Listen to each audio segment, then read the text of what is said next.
I used to make fun of the intersectionalists at the website Everyday Feminism, but over time I began to feel there was something fundamentally unkind about mocking the delusional rant of, for instance, a white man who identified as a pregnant black woman and thought it was unfair that he was required to have an actual womb before he could slaughter his imaginary child with a make-believe abortion.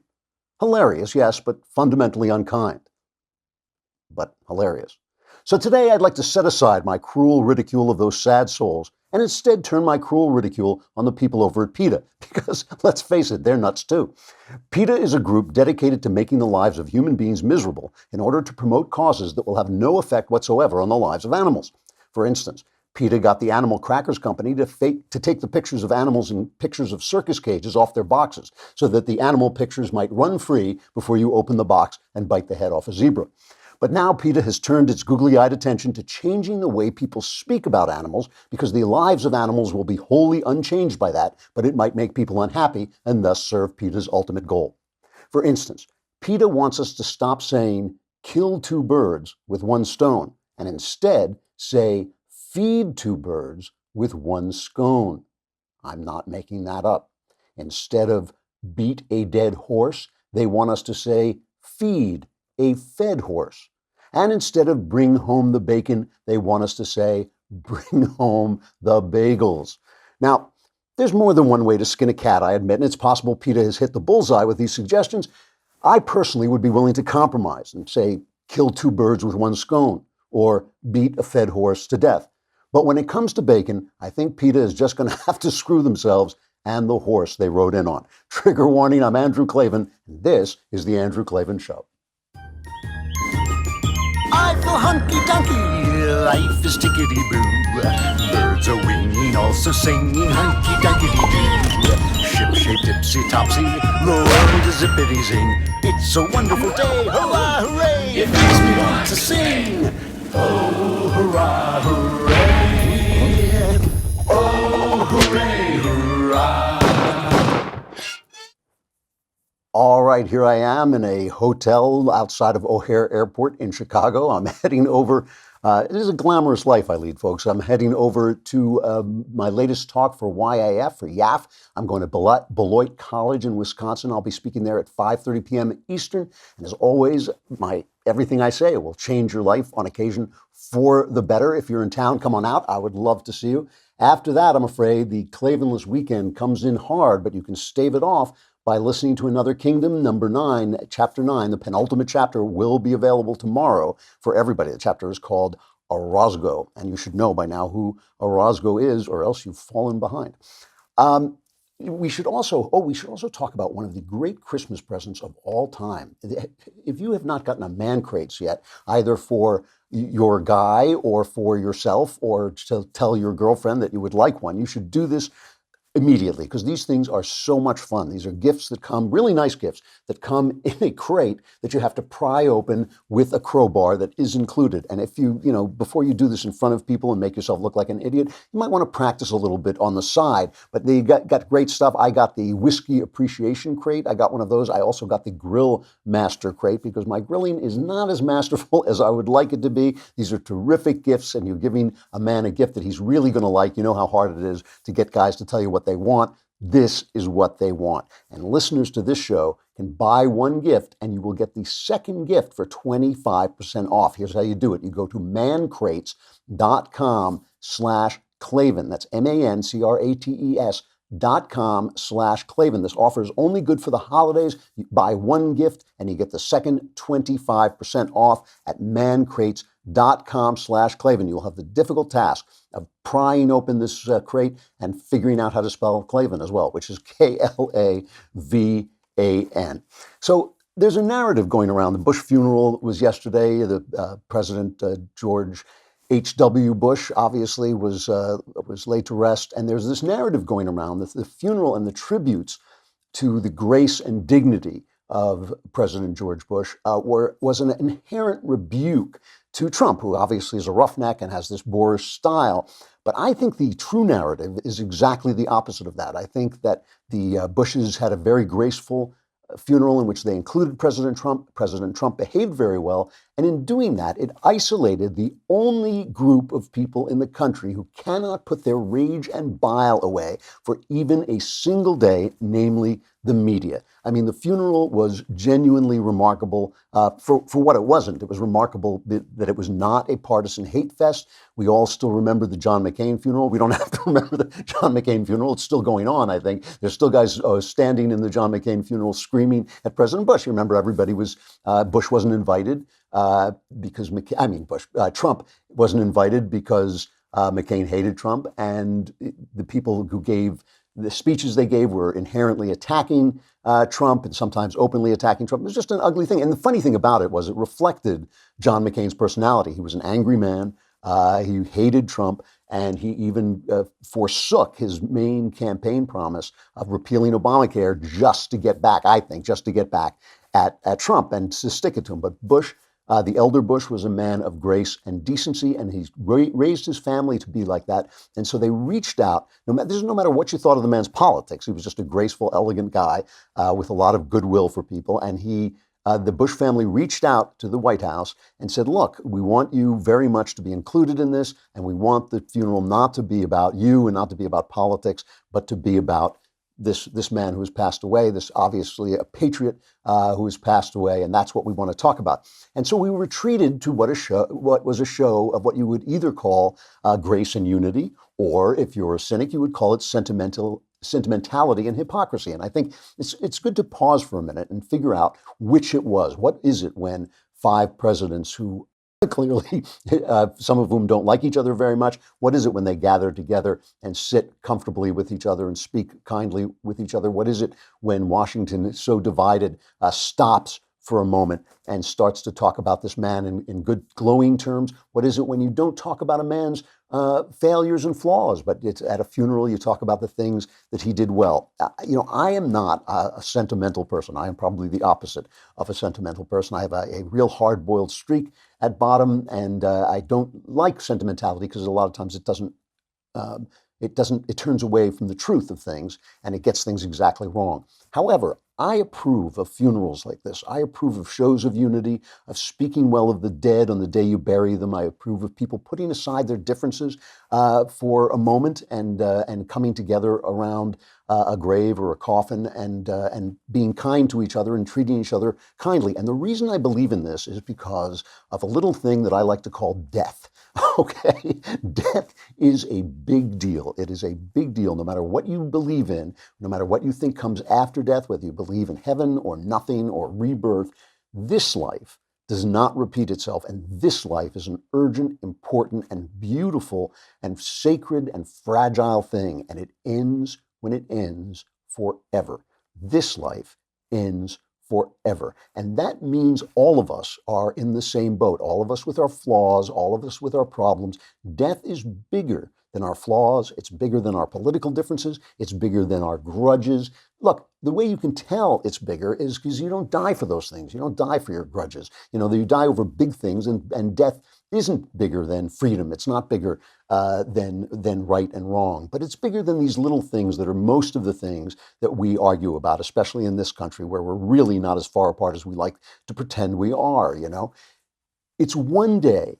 Every other day, we measure each other by our failures. It's one day when we measure a man's life by its successes, which is probably the real measure of a person's life, because we all have so many failures. We all have so many things that we do wrong, so many thoughts we shouldn't have, so many actions we shouldn't have taken. We all have things that we regret, but not all of us achieve anything. Not all of us actually accomplish anything. Not all of us have the kindness that it takes to raise a family well. Not all of us are able to put aside our differences and act well with other people. Not all of us can use our talents to the full. Not all of us work hard enough to use the talents that God gave us to the full. And those people who have done those things, they deserve to be celebrated. And all of us, I think, except for those who are truly evil, all of us in the moment of death deserve to be celebrated.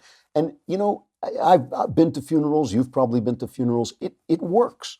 It works. When you speak about a man in glowing terms, it makes all of us sort of look within and say, have I done enough? I mean, every time I'm at a funeral, I saw a cartoon once of two people walking out of a funeral, and one says to the other, I should probably live a better life, And that's true. When you are listen to a man's life summarized in glowing terms, it causes you to look within and maybe try to be a little bit more patient and kind. Maybe try to work a little harder at what you're supposed to do, and speak to the people you don't like with a little bit of kindness. And the Bushes, in keeping with the family that George H.W. Bush raised, in keeping with the values of that family, they managed to organize just a couple of hours when Washington stood still, when people stopped screaming at each other, and when we talked about a man in glowing terms and forgot a little bit about the things he did wrong and forgot about a little bit about the things we disagreed with, and remembered that we are all of us, living under this sword of Damocles called death, and it makes all of us a lot smaller than we think we are, and all of our problems a lot smaller than we think they are. And we're going to take a look at some of the really nice things that happened, but first, let's talk about your teeth. Christmas is coming, and you might want to, this is something that goes right into the stocking, and it's a way of telling your friends and the people you love, take care of your teeth, because the best way to take care of your teeth is with an electric toothbrush, and a wonderful electric toothbrush is Quip.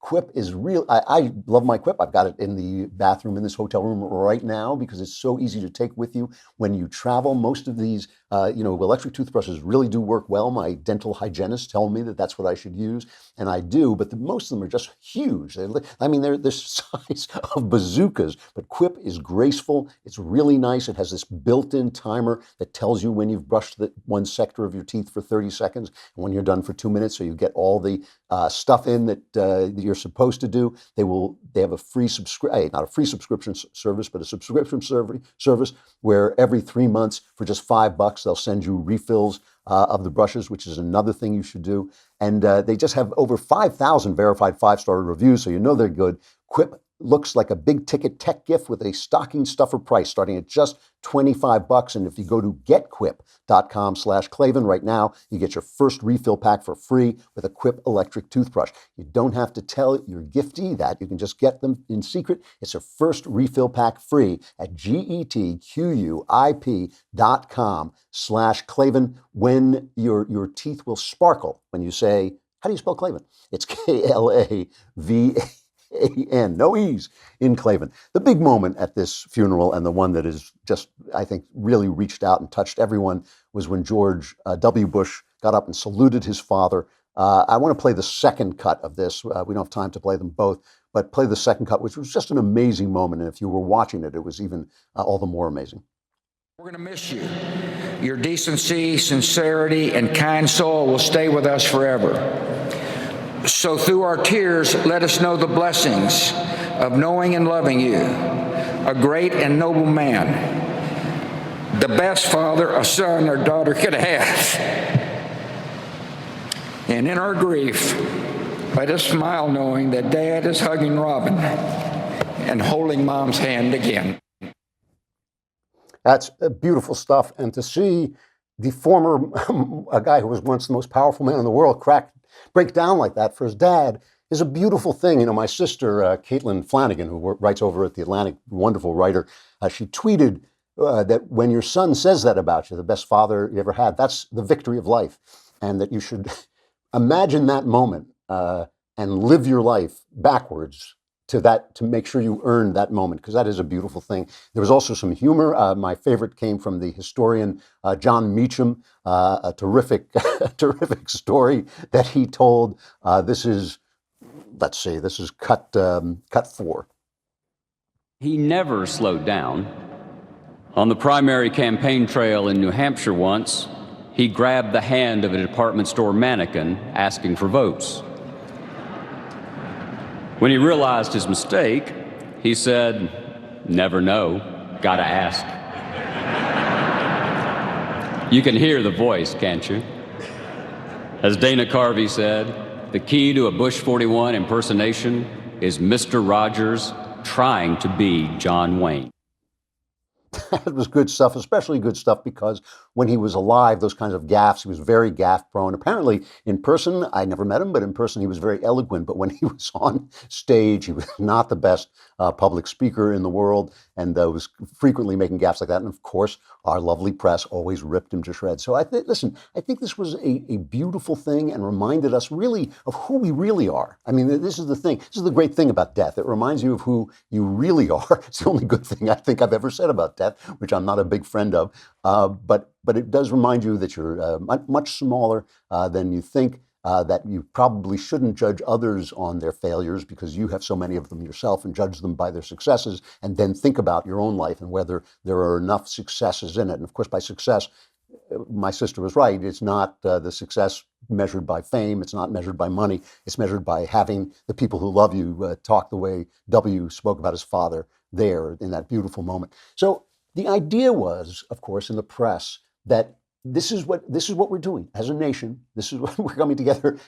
Only one segment of society, besides the clowns who come out from under their rocks on Twitter, only one segment of society could not bring themselves to join in, and that was the media. I mean, it was just amazing. They could not stop. They could not stop talking about Donald Trump and comparing anything that anybody said good about George H.W. Bush to Donald Trump. One of my favorites came from MSNBC, and I try not to pick on MSNBC because they're an openly liberal thing, but this was just so interesting because he just couldn't help himself. This is Peter Baker at MSNBC. It was, I think, a moment for Washington to pause and reflect on the way things have gone lately. You saw the president of the United States, President Trump, sitting there watching all of this, not given a role to speak, pretty unusual for an incumbent president. At times seemed to be a little defiant. He held his arms up like this, as if he wasn't quite happy with what he was hearing, but otherwise kept quiet, decided not to make any remarks to spoil the occasion. So, it was a coming together for Washington, I think. So President Trump he's reading his mind, first of all. He's reading his body language, and he says he kept quiet and didn't make any remarks to spoil the occasion. But you know who didn't do that? You. It's the media that just couldn't do it. It could not leave him alone. And the other guy was John Avlon, who is at CNN, and he was a speechwriter. And here's the thing. There was, of course, you go to a funeral of a man, and they're going to talk about his good qualities, right, as we said. And they're going to talk about also the fact with this man that he was graceful and dignified and all this stuff. Now, you can look at that as a rebuke to President Trump, who's not graceful and not dignified. It's true. But you cannot do that, too. It's you who impose that. So John Avlon, you saw Peter Baker was reading the mind of Donald Trump. John Avlon was reading the minds of the speech makers, thinking that their tributes were obviously attacks on Trump. The clips that we just played from Meacham and Mulrooney were not an accident. That was a implicit diss at the current president. And that's just, and it's because the contrast between the two men. And you make choices when you write speeches. And when you all of a sudden talk about all the leaders of the world understood they were dealing with a true gentleman, that's one thing this president has rarely been accused of. And I'll also say, I don't think you want to give out too many medals for not screwing up a presidential funeral. The president was on best behavior this week, but that's a fairly low bar. Boy, oh boy, oh boy. When you read somebody else's mind, you're usually reading your own mind. And so that's what you got from Avlon there. It's just this insult. We're not going to give him any medals for. Let me ask you this. If Trump doesn't get any medals for not being graceless, for being graceful at this funeral, what does John Avlon get for not being able to take the time of this funeral off for just a few minutes and put a sock in it, like just zip it up a little bit? So this was the stuff that really was disturbing. The fact that they couldn't stop talking about Trump, the fact that they saw everything as a rebuke to Trump, anything good that anybody said about President Bush. That was not the spirit of the place. It was really quite amazing. Even some of the commentators on the right, I thought, when Melania and Trump came in, they shook hands with all the other presidents and their wives, and Hillary Clinton was down at the end of the line, and she nodded at Melania. She didn't get up, and people thought that was a diss against Melania Trump. I actually didn't think so. I hate to let Hillary Clinton off the hook because she's spent her lifetime getting off the hook for many worse things. But I thought in this case, if I had been sitting there, I might also have nodded. She greeted her. That was all I want. My favorite my absolute favorite of all these people is Dan Rather. I mean, you have to think about this for just a second, but Dan Rather treated the Bushes like dirt. His career ended, basically, and his honor was lost trying to destroy George W. Bush over nothing. He was so desperate to destroy him, he was willing to use forged papers. He got caught by the internet, those evil people in pajamas, which is where PJ Media got its name. And this is what he did to the elder Bush. When George Bush the first started running, he invited him on TV for what was supposed to be a candidate, one of those, it's a general thing about who this candidate is, a candidate profile. And instead, he sandbagged him with questions about the Iran-Contra scandal in the Reagan administration, something the press was absolutely obsessed with because it was the only glove they ever landed on Ronald Reagan. People loved Ronald Reagan. They didn't care about the scandal. They shouldn't have cared about the scandal. It wasn't even a scandal as far as I was concerned. But he sandbagged Bush with this scandal. And Bush came back at him for it.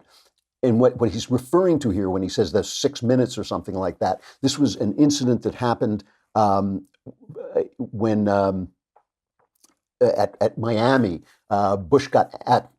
Rather got angry that his newscast was being held up by a tennis match, and he was a diva, and he stormed off. And because the tennis match ended, CBS was caught with nothing to put on, and there were 6 minutes of dead air. So Rather, in this unprofessional moment, stormed off, and that's what Bush is referring to. But listen to this exchange. This was supposed to be a candidate profile, and instead turned into this. I don't want to be argumentative, Mr. Vice President. You do, Dan. No, this is not a great sir, night because I want to talk about why I want to be president, why those 41% of the people are supporting me. And Mr. I Vice don't President, think it's these fair questions to are judge a whole career. It's not fair to judge my whole career by a rehash on Iran. How would you like it if I judged your career by those 7 minutes when you walked off the set in New York? Well, now, would you like that? Mr. I have Vice respect President, for you, but I don't have respect for what you're doing here tonight. Mr. Vice President, I think you'll agree that your qualification for president and what kind of leadership you'd bring to the country, what kind of government you'd have, what kind of people to have around him is much more important than what you just referred to. I'd be happy to. I want to be judged on the whole record. Well, and you're not. And I'm trying to set the record straight. You invited me to come here to talk about, I thought, the whole record. I want you to talk about the record. You sat in a meeting with George Shultz. Yes. He got apoplectic when he found out that you and the president were being party of sending missiles to the Ayatollah of Iran. Can you explain how you were supposed to be you're an anti-terrorist expert. Iran was officially a terrorist state. You went around telling... Explain that, Dan. I wanted those hostages. Mr. Vice President, the question is... out of there. But you made us hypocrites in the face of the world. How could you sign on to such a policy? Even Sam Donaldson, a left-wing haranguer of presidents, criticized this. And so after doing this, blowing his career trying to get W, embarrassing himself in this interview, Dan Rather tweets, "Watching today's eulogies, I thought about our national reckoning. We can't rely on the consciences of those who have shown no humility from those who refuse introspection. Forces of change must swell in the population at large to shake our republic into a more just future." How can a man be that unaware of who he is and where he stands in the culture? We'll get back to that in just a second, but first, you got to talk about Hair Club, because you're looking at me, you're thinking, please, don't let that happen to me. I mean, listen, I had to have all my hair surgically transplanted from the top of my head to my chin, but you don't want that to happen to you, and Hair Club can help. They understand what it feels like to lose your hair, and they are the leader in total hair solutions with a legacy of success for over 40 years. Whether you're looking to revitalize the growth of your own hair or to learn more about the latest proven methods for hair replacement or restoration, Hair Club's professionally trained stylists, hair health experts, and consultants will craft a personalized solution to ensure you feel your best and get the most out of your hair. Go to hairclub.com/Klavan today for a free hair analysis and a free take-home hair care kit, all valued at over $300. That's hairclub.com/Klavan for a free hair analysis and free hair care kit. Hairclub.com/Klavan. Experience your hair and your life at its best only with Hair Club. I'm certain you will love it. You do not want to look like Klavan, that's Klavan. All right. Let me just finish this. We got a great interview. I want you to hear this. It's an amazing interview. But before we talk about that, I just want to say that this funeral brought up who has brought us to the pass that we're in, the path of hostility, of poor manners. Who created the world that put a man like Trump in office? It was the left. Trump is a reaction to the left. I've said that a million times, but it's true. You talk about family values. Who attacked family values, the kind of family values we saw on screen during this funeral? Who just told us that family wasn't important, that men were toxic, that it was okay to curse in public? Who degraded this culture until somebody with the poor manners of Trump not only could become president, but had to become president? What did they think? What did they think? They were going to poison every well of culture, and somehow that wasn't going to touch the halls of the government? It wasn't going to reach into the White House? Why did they think that they could turn us against each other, call us racist, sexist, all the things they call us? Why did they think that that was never going to come back and bite them? They are the people who have brought us to this pass. I admit that I wish we had a president of more grace. I've said that a million times, I know. But why is it that it takes a man like Trump to do the things that he's doing, which are basic, all-American, successful, conservative things? Why does it take a man like that to win? Because they have unleashed this culture of hate and division and nastiness and anti-patriotism. They're the ones. They are the source of this. And really, you could see it in Dan Rather. They do not look in the mirror. They may not even own a mirror, but they ought to start, because all of us are looking at them. Hey, this is a terrific interview, and I'm not going to close out, but that's no reason for you not to go to dailywire.com and subscribe. It is a great, it's now, look, it's what a subscription. You will get Another Kingdom in all its visual glory, and it is visually glorious. You get all our shows and the mailbags, $10 a month, a lousy $10 a month. And the important thing about that $10 is we want it. It's $100. You get the entire year and the Leftist Tears tumbler. And the thing about that $100 is we want it more than you do. Things belong to the people who love them most, and we love your money more than you do. Anyway, come on over and subscribe. But meanwhile, we will play this interview for you. Peter Wallison, he is a senior fellow at the American Enterprise Institute. He was counsel to Vice President Nelson Rockefeller and White House counsel for President Ronald Reagan. He's the author of several books. His latest title is called Judicial Fortitude: The Last Chance to Rein in the Administrative State. And the reason I invited him on is because I find it's very difficult to get people to understand, even for me to understand, what exactly the administrative state is. He does an excellent, excellent job of clarifying the issues and defining them. So listen, please, to Peter Wallison. Peter Wallison, thank you so much for coming on. My pleasure, Andrew. Thanks very much for inviting me. Your book is called Judicial Fortitude: The Last Chance to Rein in the Administrative State. One of my big gripes with conservatives is we don't know how to name things. Like the left comes up with great things like racial profiling and objectifying women and all kinds. They always have a great term for things, but we use the term administrative state, and people don't really know what it even is. Can you describe what the administrative state is? Yes, of course. It's a term for all of the federal regulatory and other administrative agencies, starting with, say, the cabinet agencies like the Treasury Department or the State Department, all the way down through hundreds and hundreds of sub-agencies and offices and bureaus, and includes, of course, the independent agencies like the SEC and the FCC. But we're talking about hundreds and hundreds of federal government agencies. So all I ever hear when in left-wing media when they talk about this is, why would we ever want to attack these dedicated public servants who are serving our country? It all sounds very benign. What's the problem with the administrative state? Well, the problem is really very simple, and everyone should understand it, and that is we are living in a democratic republic. That is, the people are supposed to make the rules. That's the idea. They elect a Congress. They tell Congress what they want. Congress debates it. Congress passes laws. That's not what's happening with the administrative state. The agencies of the administrative state are making the rules that we are living under. In other words, the administrative state is inconsistent with a democratic republic.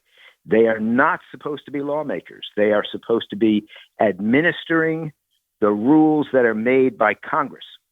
And so if we want to continue to live in a democratic environment where we, the people, make the rules through our representatives in Congress, we have to do something to restrain the administrative state. So how did it get to be like this? I mean, I assume we need a bureaucracy to administer rules. How did it get to be where they're making the rules? Well, there are a couple of ways that it's happened. One is a decision of the Supreme Court in 1984 called Chevron versus NRDC. And in that case, the court said to the lower courts, which they direct in effect, they say to the lower courts, when you're confronted with a challenge to an administrative agency's authority to make a rule, you should defer to the administrative agency's interpretation of its authority. It's not your choice. It's the administrative agency's choice. And as a result, of course, that gave tremendous latitude to administrative agencies so they could use laws that had been passed years ago, generations ago, to make new rules. And are challenged. The courts look at the rule and they look at what the legislation says, and they say, "Well, I guess it seems sort of reasonable what you're saying, but that isn't necessarily what Congress actually wanted these agencies to do." So my book is all full of examples of cases where agencies have gone well beyond what Congress could ever have considered authorizing them to do. And that's continuing on day after day and year after year. I should mention that each year, probably people don't know this, but each year since 1993, when people started actually to count, and every year, more than 3,000 rules and regulations have come out of the agencies of the federal government. And that means more than 101,000 rules and regulations in 25 years. No one can possibly get his arms or his head around all of those regulations. Yet the American people are subject to each and every one of them. Can you give me an example of what you were talking about, of how the agency can interpret a law so that it actually changes the meaning of the law? Well, here's an example that I use in the book. Title IX of the Education Amendments of 1972. In there, the Congress said, if you, a school, are accepting money from the federal government, you have to make educational resources available to women as well as men on the same basis. So I think most people thought they were saying women had to be able to have basketball teams and engage in sports, and they should have equal access to classes and all the things that happen at a university. However, the education department since then has made a series of rules about sexual harassment, defining what it is and explaining what the punishment should be and how the trials should be held. All of those things, as though Congress had actually authorized them to make rules about sexual harassment, when in fact, Congress was only talking to the schools, not to how one student reacted or acted with another. Had nothing to do with the school. The Congress was talking only about how schools used the money that they got from the federal government. So this is an example. And if you think that in 1972, Congress was actually interested in making rules about sexual harassment on campus, you'd be very wrong. So this is an example of how an agency can take statutory language and then spin it out into something that Congress did not have in mind at all. And that's what we have to stop. So what Chevron says is that if some unelected guy in an agency, or in fact, if the president instructs the agency to change what the law means, to say, oh yeah, this means that you can be thrown out of school even if you're just charged with sexual harassment. If somebody sues, the court is, according to Chevron, is supposed to say, well, the agency must know what it's talking about. Am I getting that right? No one has actually sued under the Chevron doctrine on that particular statute, as far as I'm aware. So they've never talked about Chevron in that case. but there are many other cases in which the same thing has happened, where the agency has gone well beyond the language that Congress actually adopted or the intention that Congress had when it adopted the language. And when the courts have been confronted with it, they have said, well, as far as I can tell, you're not being unreasonable here. You're adopting a rule that could be consistent with what Congress had in mind. But in any event, I'm supposed to defer to what your interpretation is, and that's what I'm doing. Wow. So yeah, that's the problem. And this is happening across the entire federal government. And the only way to stop this from happening is to make sure that the courts look at what Congress did in terms of the language that it adopted, and they decide in the first instance whether the agency has that kind of power. Now, we're talking to Peter Wallison, the author of Judicial Fortitude, The Last Chance to Reign in the Administrative State. Now, Brett Kavanaugh is kind of famous for having a bit of a gripe about the administrative state. Do you have any hope that the Supreme Court will turn this around, maybe overturn Chevron? I have big hope that they do, and that's one of the reasons why I wrote the book, because it seemed to me that with Kavanaugh and Gorsuch, the two appointees of President Trump, we now have 5 people on the court who say that they are constitutionalists and believe in reading the Constitution and laws strictly. The book, in fact, is dedicated to Justice Thomas, who has been talking about this since he's been on the court and has been saying we have to get back to having the courts do judicial review of legislation, not having the agencies make a decision about what their powers are, but the courts in the first instance making those decisions. And so with 5 members of the court, I think who are this majority, this conservative majority, I do think it's entirely possible that they will at least deal with the Chevron rule. There are other things they have to do also, which are a lot tougher, but they will at least deal with the Chevron rule. You know what?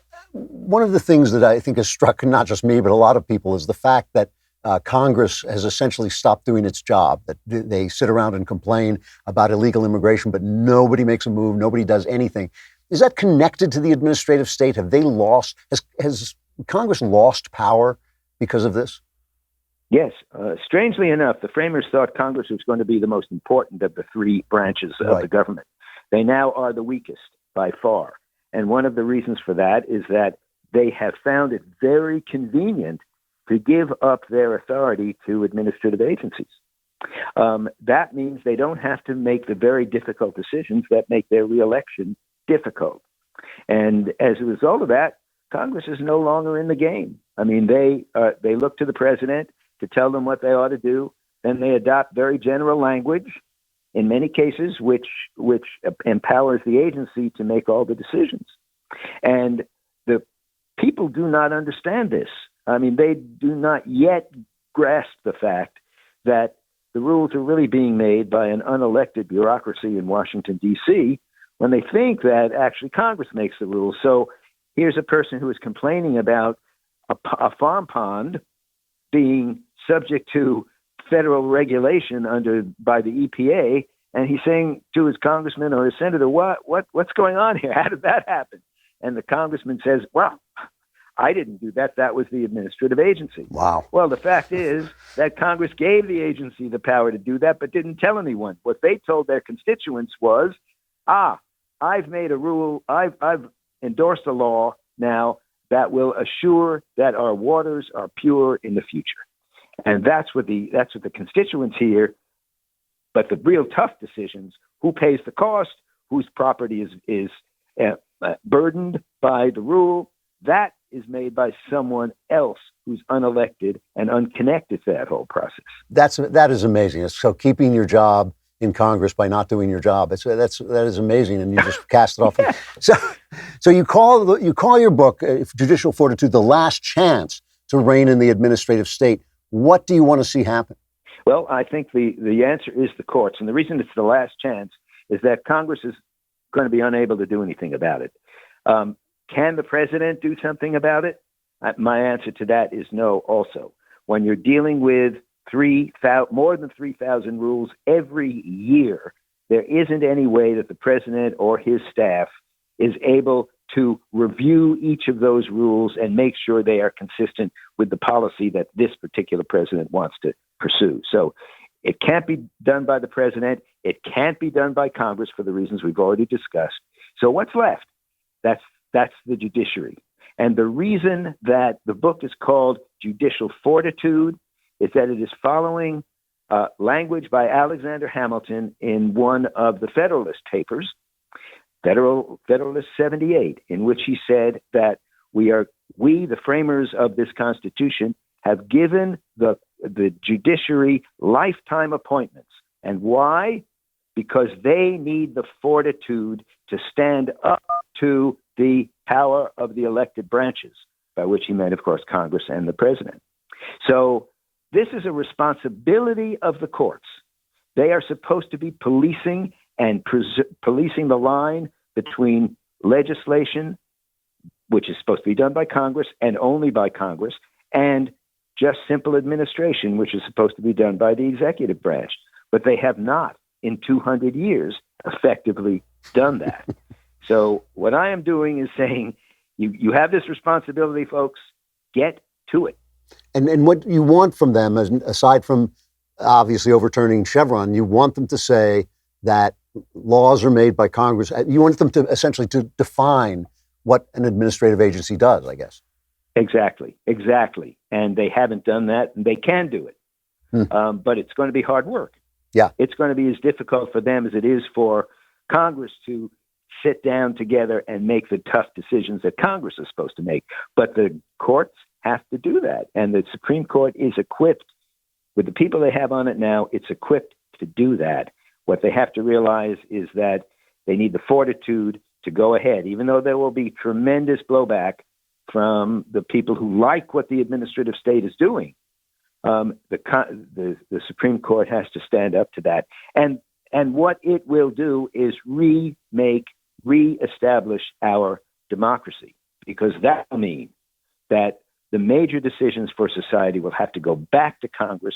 They'll have to fight them out on the floor of the Congress and adopt legislation that is specifically intended to give administrative agencies only administrative power and not the power to make the laws. Really interesting. Peter Wallison, author of Judicial Fortitude, The Last Chance to Reign in the Administrative State. Thank you so much for coming on. That was really informative. I appreciate it. My pleasure, Andrew. Thanks very much for inviting me. Thanks. That was the clearest explanation of Chevron I've ever heard. I actually finally got what he was talking about with that stuff I like. Things he likes. These are things he likes. Listen to some things the Daily Wire and Klavan likes. These are things I don't want to say where they're scraping the bottom of the barrel here, but it's James Caldwell. Good heaven. All right. So you may have heard me talking about this on the Daily Wire Backstage. The Ballad of Buster Scruggs. Suddenly, everybody was recommending this to me, including Shapiro, and I just thought it was great. It's a Coen Brothers film that is on Netflix. It's an anthology of Western stories that apparently they've written over the years. They are funny. There's one of them with James Franco that I thought was not that good, but the 5 others I thought were all of them terrific. And Shapiro and I have been having this kind of ongoing discussion about whether he thinks the Coen Brothers are nihilist. I think they have become increasingly conservative and increasingly Christian, certainly spiritual. I mean, obviously they're Jewish, but or secular Jews. But the Christian imagery in this is amazing. And in my opinion, it was a masterclass on how to make a Christian film without being preachy and silly and in your face about it. I just want to play the opening. This is the Ballad of Buster Scruggs. It's Tim Blake Nelson who plays Buster Scruggs, who is, despite what he looks like here, is a deadly gunman. But he sings this opening song. Just play 30 seconds of it and then fade it out. All day I face the barren waste without the taste of water. True water. Old Ann and I, with throats burned dry and souls that cry for water. Cool, clear water. So this scene to me makes no sense unless they're thinking about, he says his soul thirsts for water. And because of clues in the rest of the film, I thought back to T.S. Eliot's famous poem, The Wasteland, that has a very famous passage in it where he says, "There's not even silence in the mountains, but dry, sterile thunder without rain. There's not even solitude in the mountains, but red, sullen faces sneer and snarl from doors of mud-cracked houses." And he says, if there were water and no rock, if there were rock and also water, and water, a spring, a pool among the rock, if there were the sound of water only, not the cicada and dry grass singing, but sound of water over a rock, where the hermit thrush sings in the pine trees, drip, drop, drip, drop, drop, drop, drop. But there is no water. And of course, Eliot was talking about the absence of faith and the absence of baptism, which ultimately Eliot found. He found his faith, and he did become a member of the Church of England. And when you watch this film, the stories progress from that yearning for water and a sort of funny and hilarious meditation on death and the afterlife through a beautiful, beautiful discussion of certainty in this story about the wagon train. I don't want to give anything away, but where there is certainty and where there is none. And finally ends really with a depiction of the doors of death. And if you look closely, you'll see on one of the doors there is an angel, and on one of them there is a satanic goat, clearly indicating that there is judgment and an afterlife. And I just thought it was a very Christian story told as Westerns. And I believe that the Coen brothers are doing this on purpose. Ben thinks they are mocking it all, but I just don't see that. I don't see how that plays, especially after Hail Caesar and No Country for Old Men. All right, I got to go. The Klavanless weekend begins. Do not forget to get your penultimate chapter of Another Kingdom, starring the lovely and talented Michael Knowles. And I will be back on Monday. For those of you who survive, gather here. I'm Andrew Klavan. This is The Andrew Klavan Show. Oh, hooray, hurrah. The Andrew Klavan Show is produced by Robert Sterling. Executive producer, Jeremy Boring. Senior producer, Jonathan Hay. Our supervising producer is Mathis Glover. Technical producer, Austin Stevens. Edited by Alex Zingaro. Audio is mixed by Mike Cormina. Hair and makeup is by Jesua Alvera. And our animations are by Cynthia Angulo and Jacob Jackson. The Andrew Klavan Show is a Daily Wire Forward Publishing production. Copyright Forward Publishing 2018.